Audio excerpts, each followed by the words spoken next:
140 years ago, here in Berlin, there was also a conference that took place. And this was called the Berlin Conference, or the Congo Conference. And at this conference, 140 years ago, it was a time that they started to determine the future of the world and the continent. But one thing that we know about the Berlin Conference is that it was the beginning of the colonial era. But what if I told you that prior to that, 30 years prior to the Berlin Conference, there was already a hidden system that was beginning? Today, I'm going to tell you about the cosmology of internet infrastructure. And I want us, by the end of this keynote, to understand what does it mean to exist in a digital society. What do we believe in, and how does this translate to the future we're working towards? I'm Esther Mwema, and I am a creative artist, and I was granted a Green Screen Collision Award to investigate hidden systems of power and how they impact the world we live in today. I am focused on the work of liberation, and my project, as part of the Green Screen Collision and also funded by the Mozilla Foundation, worked with local community actors in various parts of the world to understand these cosmologies that I'll be presenting to you today. And while I stand here, I would like to honor everyone who has contributed to this work and made it possible for me to present it. From the Green Screen Collision to my collaborators, some of them who are here today, MC Erastus, Elino Arden, and Raimundo Vasquez-Ruiz. So to go into the next stage, I want us to start under the ocean. When we're thinking of cosmology, it starts bringing up our beliefs about how the world exists. And when we look at cosmology in the study of the universe, we're looking at it from a physical or observational perspective. And from the physical perspective, we're looking at what exists, and observational, we're looking at how it exists. So when I look at the cosmology of internet infrastructure, I also look at it from the perspective of the physical and also the observational. And what we're seeing on stage is art that was created in the 1860s to show the beginning of something new. 30 years before the Berlin Conference, the Atlantic Telegraph was brought into the world. It was brought into the world by a businessman, and his work was funded basically through the selling of cotton that was brought by slaves. So when we see the abolition of slavery in the 1860s, we see the beginning of a new era, and that is a new era of free trade that was brought on by the Atlantic Telegraph. And the cosmology here is really about helping the common populace to understand their place in the world. So these images that we're seeing that represent the ocean, that represent Father Neptune, a cosmic being, is sort of a representation of a new world that's beginning.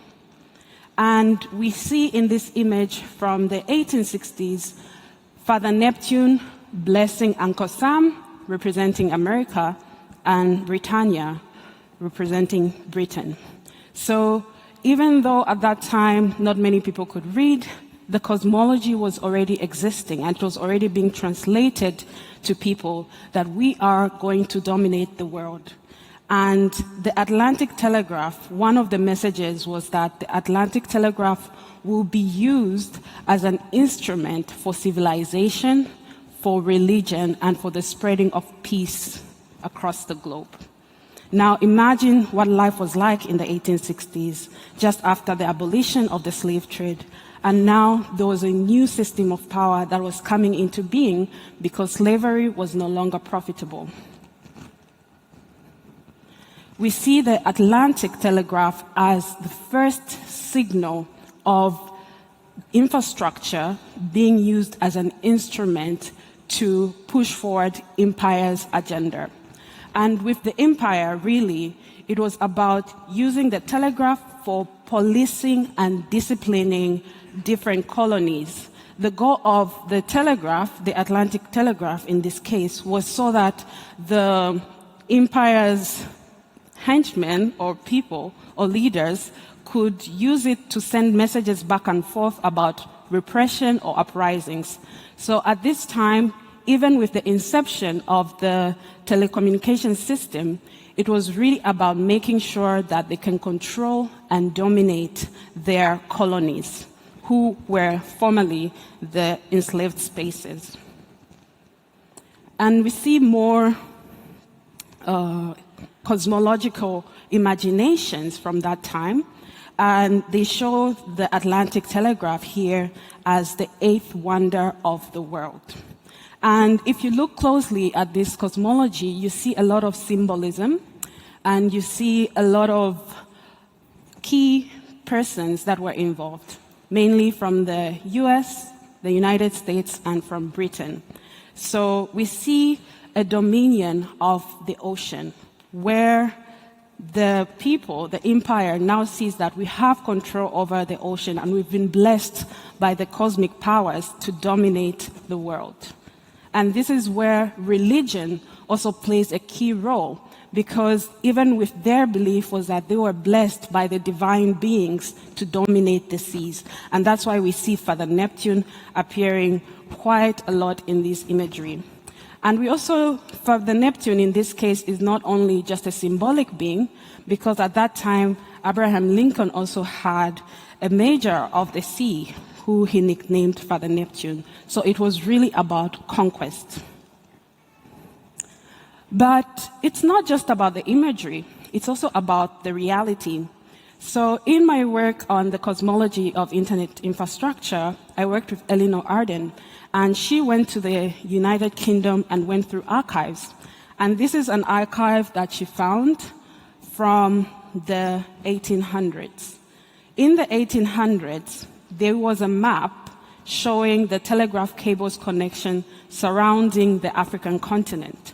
So this was way back before we even imagined the internet the way it was today.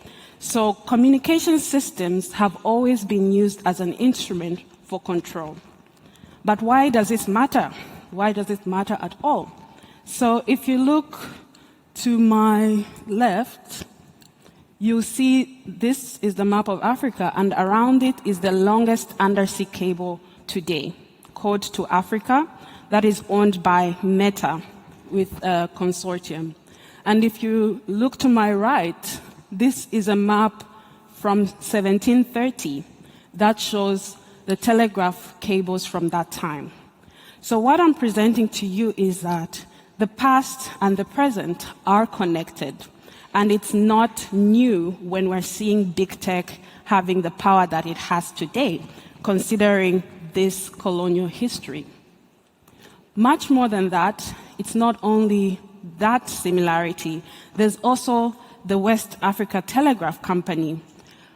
On my right is a map showing the West Africa Telegraph Company and the connections.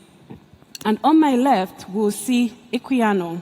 This is Google's West African company, which follows the same route. And if we look even deeper, these are the same routes that was used during the slave trade. And with the name Equiano, we see that Google is actually acknowledging this colonial history. Here we're seeing Google doodles that are acknowledging Equiano, who was an abolitionist. And below, we're seeing Maria Fermina, who was also an abolitionist. And Google also has another cable in Latin America named after Fermina. So we're seeing the connection from the past and the present. And it doesn't end there. Ultimately, this is a memo from 2024. The American Congress is looking to build an undersea cable around Africa. So just last year in Congress, they were talking about the diaspora link, where they are seeing that China is taking a foothold in the African continent. How can we make sure that we also have a hold on that? So in these minutes, we see them talking about a transatlantic submarine fiber optic cable that is owned by the United States, because so far only their big tech companies have access to that. And now they're thinking, how can we get our own information system? So as it was then, it is now. So in my work as an artist, as well as a researcher, I try to understand these cosmologies. And the past-present cosmology tells me about the sea. We're seeing that domination started with the ocean, with conquest from ships, that was from the slave trade. And after the abolition of the slave trade, we're seeing that those new telegraph cables and innovations and technologies that were used to bring domination of the African continent. So the past-present cosmology here is about the sea, and the sea in this case is the empire's nervous system. But we are moving now from the past and the present. I am from Zambia, and I'll tell you the experience we're having right now. Last year we had a terrible drought, and with the drought came power cuts. And with power cuts meant that we only had about 3 or 6 hours of electricity per day. I just flew in yesterday, so as the time I was flying in, we had about 8 hours of electricity a day. But now we're seeing the cosmology changing. So now we have this company, this hydroelectric company that has come, and they are crypto miners that make about $80,000 per coin.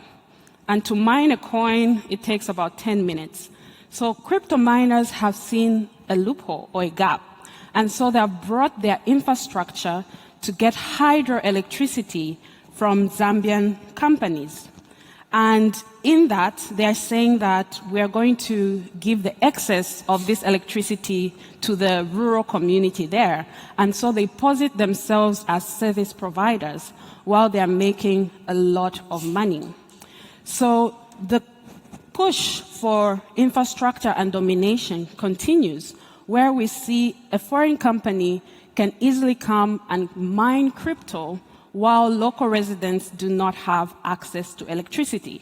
Even me, being from an urban part, do not have that access to electricity, but we're seeing that the conquest continues in that way. And so we are transitioning from just undersea cables. We now have Meta looking to build the longest undersea cable around the world. So they saw success with To Africa and said, why not own the world? So they are currently investing $10 billion to build the longest undersea cable in the world as the sole owner. We also have Elon Musk. Elon Musk has a lot of problems, but in this case, Elon Musk's company owns 60% of satellites in the world. So they want to continue growing in their satellites. But what is worse is that these satellites actually have radiation, and so they are affecting our ability to see in the stars or to study the stars. Not only that, these satellites have a fall rate of at least 2 to 5 satellites falling or being decommissioned every day. For example, in January, about 120 of satellites were decommissioned. So that means they had to be thrown down to burn in the atmosphere.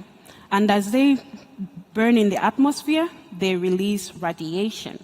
So we're seeing the connection between owning infrastructure and domination, and also a lack of accountability or regulation, because these are new spaces and there's not a lot of ways to rein them in because there's not enough policy about it. We also have OpenAI with their Stargate wanting to build the largest AI infrastructure in the world. And this will be funded through the United States, which has received funding from places like Saudi Arabia, for example. We are seeing big tech companies also looking at nuclear energy. So there is a spread from just undersea cables to other type of internet infrastructure. But the most important thing is that these are our communication networks. And so it is very alarming that our data will be going through infrastructure owned by these men who have interest for their own profit. And they're using a lot of money as far as wanting to raise 500 billion to do that, even with the different crises that are happening in the world today. It doesn't end there. The infrastructure dream keeps growing.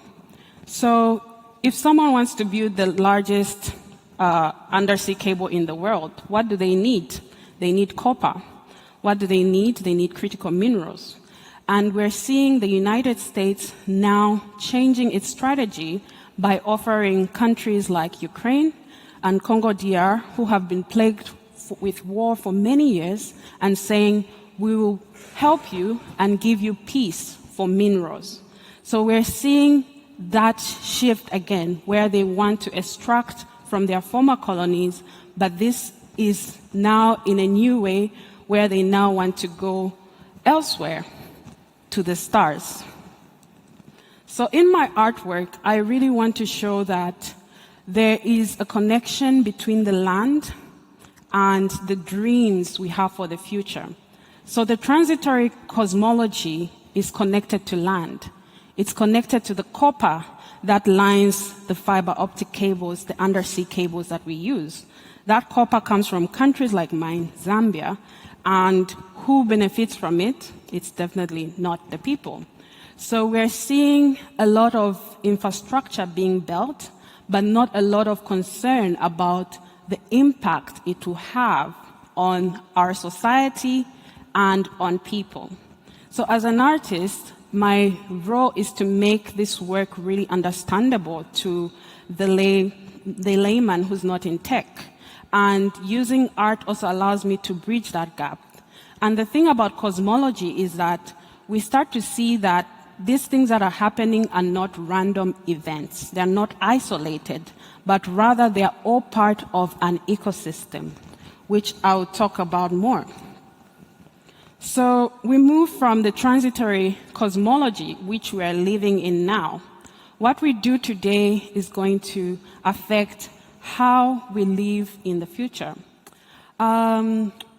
In this new cosmology that we're going into, the future cosmology, we're now moving from land into space. So we started from the ocean, now we came into land, and now there's a push to go into space.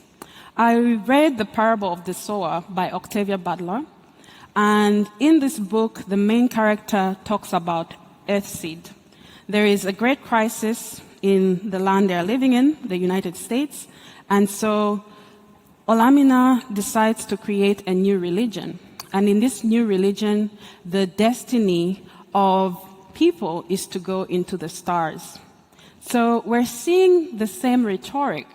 In this story by Octavia Butler, it's really about escaping oppression to find new worlds. But at the same time, the imagination, the colonial imagination, is also already co-opting the stars with their dream to go to Mars. And so we're seeing that the infrastructure they're using today is what is funding these big dreams. We saw Jeff Bezos spend a lot of money to just go into the outer atmosphere. We're seeing Elon Musk using his satellites as a way to fund his dreams to settle. So these images are from them, and these are their imaginaries to go into space. Not only that, they're not only imagining to go into space, but they're also thinking about a world in which humans do not exist. So we're seeing words like long-termism, we're seeing words like transhumans. So in their imagination, this world will not last very long.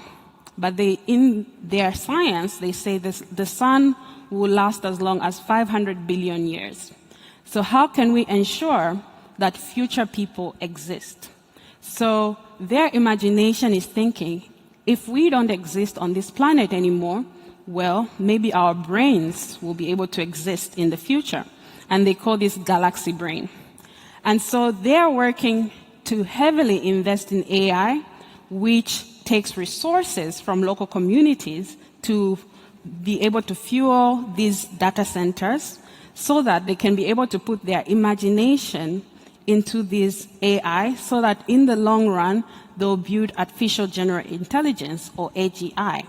And their goal is that in the future, when the world collapses, they will be able to go either to Mars or, in the likely event that that fails, they will be able to send their brains or their consciousness into the galaxies so that they can dominate the world. So where is the safe space for people like us who exist, who are just trying to live today, who are being exploited in places called sacrifice zones? So the term sacrifice zones basically means that this is a designated place that can be sacrificed for the sake of progress. So we're seeing that the sacrifice zone repeatedly has been the continent of Africa, starting from the Berlin Conference to what we're seeing with the mineral deals that the United States is offering. We're seeing the same actors repackaging the same colonial rhetoric over and over again.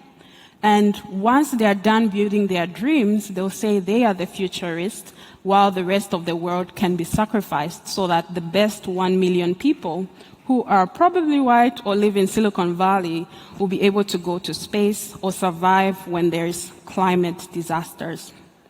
And in my work, it's really about bringing this imagination and countering it, because I know there already exists an alternative imagination that existed way before the colonialists came. And this is true with the Bakongo cosmogram. If you look up the Bakongo cosmograms, these were peoples before the colonial age who had a diverse cosmology and way of living that was in symbiosis with nature, that allowed people to have different stages of life: birth, growth, death, and the afterlife. So when the colonialists came after the Belgium conference, they really saw it as an empty space, that this is an empty space that we can take over. But what I was trying to discover and share is that there were actually diverse cosmologies that existed, diverse cosmologies from the spirit world, diverse cosmologies from nature, diverse cosmologies from indigenous peoples who lived in those lands. We're seeing the same rhetoric happening with the digital divide. They're saying this is an empty space that we can come to own. We're seeing the same rhetoric with artificial intelligence, saying this is a gap that we have to fill. This is the growth that we need to grow. But ultimately, it's the same colonial logic of taking so that they can get mineral resources and sacrifice peoples in that land. So in my work, really, it was understanding this history. What you're seeing on screen is Morse code. In the first telegraph messages were sent through Morse code. And if you look at the African traditions, we use a lot of symbolism as well to understand the world and how it works. So with this symbolism, I worked with different community members to get their input on their stories, on what they believed is the way forward. So as an artist, it was really about bringing people together so that they can share their perspective on how we can own our own infrastructure, how we can connect this to the climate justice movement, and also the decolonization movement. And so the questions were asked: how can we have both localized and universal internet infrastructure?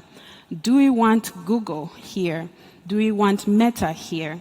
Or what can we do about this domination that happened without our consent? And so I'm looking at a future cosmology that centers the voices of people. So in this artwork, I took the contributions from different communities and I put it in this artwork and represented a galaxy that is fueled with the imagination that does not exploit. So this is an imagination that centers our planet and its future, and also respects the different cosmologies that are out there. Many times we've seen the use of religion being used as a way to dominate peoples. And now we have the religion of technology. And as MC Erastus, one of my collaborators, says, we have to break the altars of big tech and move away from the oppression of these big tech companies. And so with this artwork, it takes symbolism that is founded from the indigenous peoples where we come from, and also the present-day people, and it puts it encoded in a galaxy where we can all exist with freedom and liberty.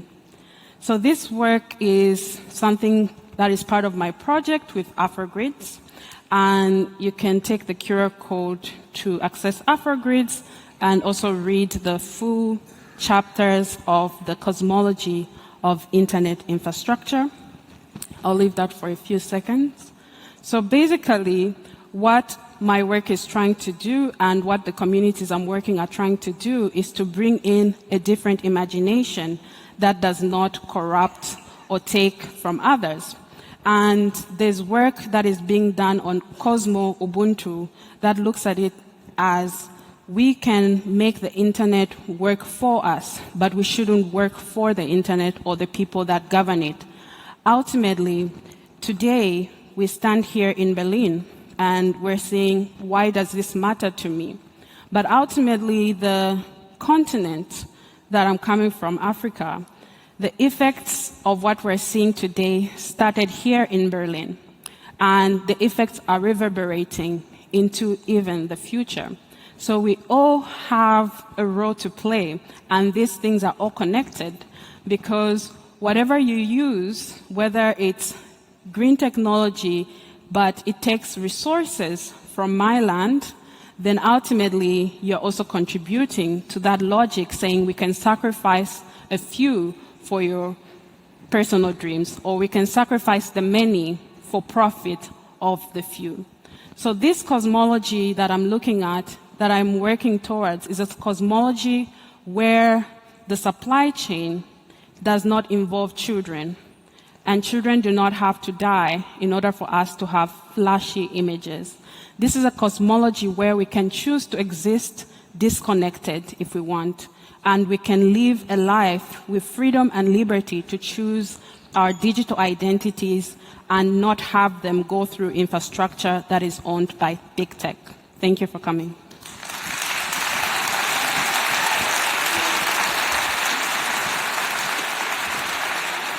Thank you, Esther Mwema. Thank you very much.